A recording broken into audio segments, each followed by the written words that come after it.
ಮಾಡೋದು ನೀವು?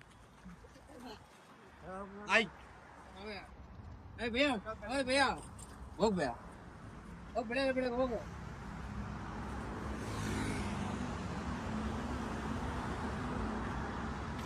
ಬಾ ಹೋಗೋಣ ಹೋಗ್ಲಿ ಬೆಳಗ್ಗೆ ಬೆಳಗ್ಗೆ ಹೋಗೋಣ. ಗುರು ನನ್ನ ಹೆಡ್ಫೋನ್ ಕಿತ್ಕೊಂಡೋಯ್ತು 12,000. ಇಲ್ಲೇ ಐತೆ ಹೋಗೋಣ. ನೀನ್ ಯೂಟ್ಯೂಬರ್ ಆಗಿ ಹಿಂಗ್ ಮಾಡ್ತೀಯಲ್ಲ ನೀನು. ಯಾವ ಜಂದೆ ರಂಜಾನ್ ಮೇಲೆ ಯಾವ ಲೈನ್ ಹಾಕೊಬೇಕು ಹೊಡಿಬೇಕು, ಯಾವ ಲೈನ್ ಹಾಕೊಬೇಕು ಹೊಡಿಬೇಕು. ಇಲ್ಲವನೇ ನೋಡಿ ಸರ್, ಹಲ್ಲೆ ಮಾಡವನೆ. ಕಾರಣ ಏನು ಗೊತ್ತಾ? ಪ್ಯಾಸೆಂಜರ್ ಬಂದು ಕೇಳಿದ್ರು ನಾನು ಹತ್ತಿಸ್ಕೊಂಡಿದ್ದೀನಿ, ಅದಕ್ಕೆ ಇವರು ನನ್ನ ಮೇಲೆ ಹಲ್ಲೆ ಮಾಡವ್ರೆ. ಅಲ್ಲೇ ಮಾಡೋರು ಕೊಟ್ಟ ಅಂದ್ರೆ ನಮ್ಮ ಮಗನೇ, ನಾನು ಹೊಡಿತೀನಿ, ನನಗೂ ಹೊಡಿಯಕ್ ಬರುತ್ತೆ.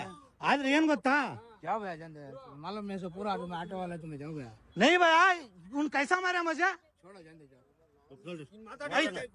ಐತೆ ಬೆಂಗಳೂರು ಟ್ರಾಫಿಕ್ ಪೊಲೀಸ್ ಅವ್ರಿಗೆ ಟ್ರೀಟ್ ಮಾಡ್ತೀನಿ. ಎಷ್ಟು ಕೇಳಿದ್ರಣ್ಣ? ಎಷ್ಟು ಕೇಳಿದ್ರು? ಮಾತಾಡ್ಬಿಡ್ತಾನೆ ಲೆಕ್ಕಾಚಾರ ಇಲ್ಲ. ಹೇಳಿ ಅಣ್ಣ, ಎಷ್ಟು ಕೇಳಿದ್ರು? ಏನ್ 4 ಗಂಟೆ 3 ಗಂಟೆ ಆದ್ರೆ ನಾವು ಆಯ್ತು ಕೊಡ್ತೀವಿ ನೋಡಿಯಪ್ಪ ಅಂತೀವಿ. 1 2 3 ಬಲ್ ಕೇಳಿದ್ರೆ ನೀವು ಆಟೋದವ್ರು ಎಷ್ಟು ಕೇಳೋರಣ್ಣ?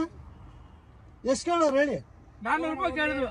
400 ರೂಪಾಯಿ. ನಾನು ಎಷ್ಟು ಕೇಳಿದ್ನ? 150 ರೂಪಾಯಿ ಕೇಳಿದ್ರೆ ಎಲ್ಲಿಂದ ಇಲ್ಲ ಇಲ್ಲ, ಫೇಸ್ ತಕ್ಕೋ. ಆಟೋ ಕನ್ನಡಿಗ, ಆಟೋ ಕನ್ನಡಿಗ ನೆನ್ಪಿಟ್ಕೋ. ನಾವು ಕನ್ನಡ ಹೋಗಲಿ. ಅವನ ಅಮ್ಮನ ಹಾಕಿ ಅಲಂಕ ಅಧ್ಯಕ್ಷ ಹೋಗ. ಯಾವ ಸಂಘಟನೆ ಅಧ್ಯಕ್ಷರು? ನಮ್ಮ ಕರ್ನಾಟಕ ರಕ್ಷಣಾ ವೇದಿಕೆ. ಕರ್ನಾಟಕ ರಕ್ಷಣಾ ವೇದಿಕೆ ಸಂಘಟನೆ ಅಧ್ಯಕ್ಷರ. ನಿಮ್ಮ ಹೆಸರು? ನನ್ನ ಹೆಸರು ರಾಜು ಅಂತ. ಹೋಗ ರಾಜು, ಪೂರ್ತಿ ಹೇಳಿ.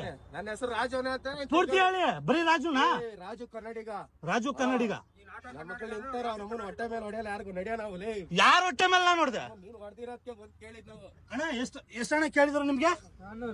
400. ನಾನು ಎಷ್ಟು ಹಣ ಕೇಳಿದೆ? 150 ರೂಪಾಯಿ. ನೋಡಿ, ಇಷ್ಟು ಕೇಳಿದ್ದಕ್ಕೆ ನನ್ನ ಮೇಲೆ ಹೊಡಿಯಕ್ ಬಂದ್ರು. ಏನೋ ಹೊಡಿಯಕ್ಕೆ. ನಾನೇನು ಯಾರು ಹೊಟ್ಟೆ ಮೇಲೆ ಹೊಡೆದಿಲ್ಲ ಸರ್. ಪ್ಯಾಸೆಂಜರ್ಗೆ ಎಷ್ಟಾಗುತ್ತೆ ಅಷ್ಟು ಕೇಳಿದ್ದೀನಿ. ಅಣ್ಣ ನಿಮ್ಮ ಹತ್ರ ನಾನೇನು ಜಾಸ್ತಿ ಕೇಳಿದ್ನ ಅಣ್ಣ? ಕೇಳಿಲ್ಲ. ನೋಡಿ, ಯಲಂಕ ರೈತರ ಸಂತೆಯಿಂದ ಕೊಡಗಳ್ಳಿ ಸರ್ಕಲ್ 120 ರೂಪಾಯಿ ಮೀಟರ್ ಬೀಳುತ್ತೆ. ನಾನು ಪ್ಯಾಸೆಂಜರ್ ಹತ್ರ ಕೇಳಿರೋದು 150 ರೂಪಾಯಿ. ಏನಕ್ಕಂತಂದ್ರೆ ಪ್ಯಾಸೆಂಜರ್ ಕಮ್ಮಿ ಮಾಡಿಸ್ತಾರೆ ಅನ್ನೋ ಒಂದೇ ಒಂದು ಕಾರಣಕ್ಕೆ ನಾನು 150 ರೂಪಾಯಿ ಕೇಳಿರೋದು. ನಾನು ಜಾಸ್ತಿ ಏನು ಕೇಳಿಲ್ಲ.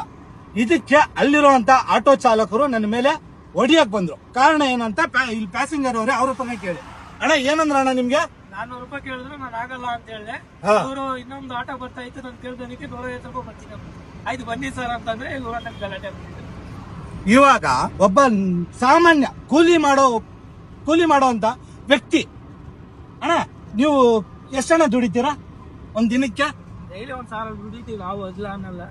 1,000 ರೂಪಾಯಿ ದುಡಿದು ಅದರಲ್ಲಿ 400 ರೂಪಾಯಿ ಒಬ್ಬ ಒಂದು ಆಟೋ ಕೊಟ್ರೆ ನಿಮ್ಗೆ ಎಷ್ಟಣ್ಣ ಉಳಿಯುತ್ತೆ? 600 ರೂಪಾಯಿ. 600 ರೂಪಾಯಿ ನಿಮ್ ಮನೆ ನಡೆಯುತ್ತಾ? ಎಷ್ಟಾಗುತ್ತೆ ಅಷ್ಟು ಕೇಳಿ. ಇವಾಗ ನಾನು 120 ರೂಪಾಯಿ ಜಾಗಕ್ಕೆ 150 ರೂಪಾಯಿ ಕೇಳಿದೀನಿ ಸರ್. ನಾನೇನು ಸಾಚ ಅಂತ ನಾನು ಹೇಳ್ತಾ ಇಲ್ಲ. ನಾನು ಇರೋದನ್ನ ನಾನು ಹೇಳ್ತಾ ಇದ್ದೀನಿ. 120 ರೂಪಾಯಿ ಆಗೋ ಜಾಗಕ್ಕೆ 150 ರೂಪಾಯಿ ಕೇಳಿದೀನಿ. ಏನಕ್ಕಂತಂದ್ರೆ ಪ್ಯಾಸೆಂಜರ್ ಕಮ್ಮಿ ಮಾಡಿಸ್ತಾರೆ ಅಂತ. ಇವಾಗ ನನ್ನ ಮೇಲೆ ಹಲ್ಲೆ ಆಯ್ತು. ನನಗೆ ಹೊಡಿಯಕ್ ಬಂದ್ರು ಅಲ್ಲಿರುವಂತ ಆಟೋ ಚಾಲಕರು. ಇರೋದನ್ನ ನಾನು ಕೇಳಿದೀನಿ. ನಾನೇನು ಅವ್ರ ಹೊಟ್ಟೆ ಮೇಲೆ ಹೊಡೆದು ತಗೊಂಡೋಗ್ತಾ ಇಲ್ಲ ಪ್ಯಾಸೆಂಜರ್ನ. ಸುಮ್ಮನೆ ನನ್ನ ಮೇಲೆ ಹಲ್ಲೆ ಮಾಡಕ್ ಬರ್ತಾರೆ. ಇರೋದನ್ನ ಇರೋ ರೀತಿ ಹೇಳಿದ್ರೆ